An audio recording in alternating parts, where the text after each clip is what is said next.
Brock Lesnar is by far the most dangerous professional wrestler in the modern era. If Brock hits you, though, as we've talked about, he can knock people out. He's a force not to be messed with and could literally kill anyone from the wrestling company. It's a big claim, but there's a reason why I say this. Also, if you haven't subscribed, what are you doing? Stop what you're doing right now and hit that sub button. Anyway, back on with the video. Lesnar attended Webster High School, playing football and competing in amateur wrestling, placing third in the state championships his senior year. He then went to Bismarck State College, where he won the National Junior College Athletic Association Heavyweight Wrestling Championship. Lesnar won the 2000 NCAA Division I Heavyweight Wrestling Championship in senior year after being the runner-up to Stephen Neal the year prior. He finished his amateur career the 1998 NJCAA Heavyweight Champion, two-time NCAA All-American, the two-time Big Ten Conference Champion, and the 2000 NCAA Heavyweight Champion, with a record of 106-5 overall in 4 college years. Now, what do you need to learn from that? Basically,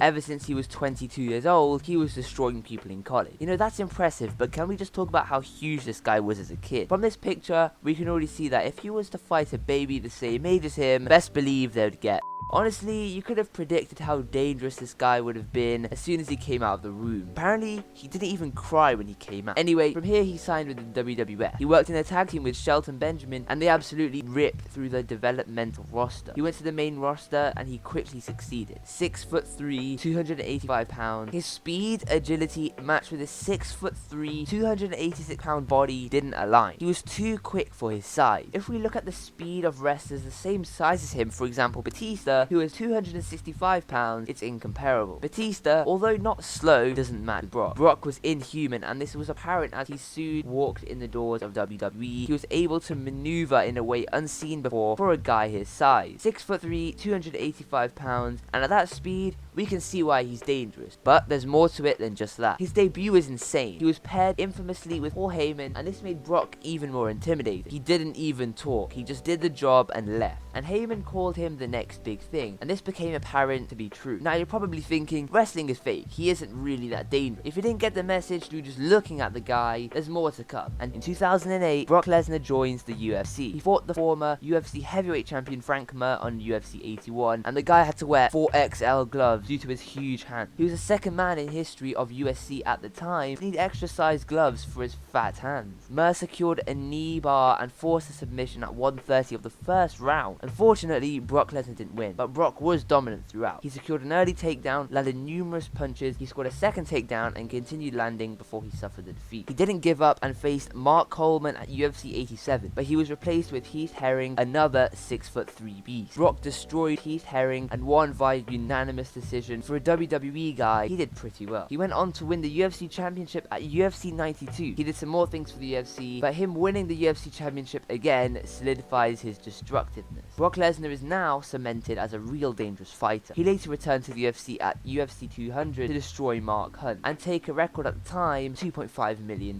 Now back to wrestling. Brock achieved great things. He had a year-long Universal title run where he demonstrated dominance, but he's done many things in wrestling which have genuinely made the fans go wow. He's an impressive specimen, and he's done things unhuman, showing how he's the most dangerous in the industry. First, he almost killed Randy Orton. Like, seriously. SummerSlam 2016, Brock beats Randy. Not by pinfall, not by submission, not by countout, but by TKO. After several blows to the head, Randy bled excessively before the match was called off. A pool of blood leaked out of the Viper's head. Nothing about it was fake. The TV was PG at the time, so 8-year-old kids could be watching. And Brock almost killed a guy. Not just any guy, Randy Orton. If this doesn't show you he isn't the most dangerous man in the industry, I don't know what to tell you. Another reason is that the 286 pound guy was hitting shooting star presses for most of his early career, until obviously he tried it on Kurt Angle, and we don't talk about that. But as a 6'3", 286 pound guy, hitting shooting star presses are the literal last thing we would expect from him. But hey, it's Brock Lesnar, so anything could happen. From his early college days, actually from way before that, when he came out of the womb looking like he already had committed a crime, to his early college wrestling days, to his 2002 days and winning the WWE Championship in under a year, to the UFC, to winning the UFC Championship, to almost killing wrestlers, we can see why Brock Lesnar is the most dangerous man in the locker room. I mean, there's no one like him right now. Only 3% of you are subscribed, so stop what you're doing and hit that button. I'm trying to hit 1,000 subscribers, and that'll obviously really help. Thank you for watching, and I'll see you in the next one.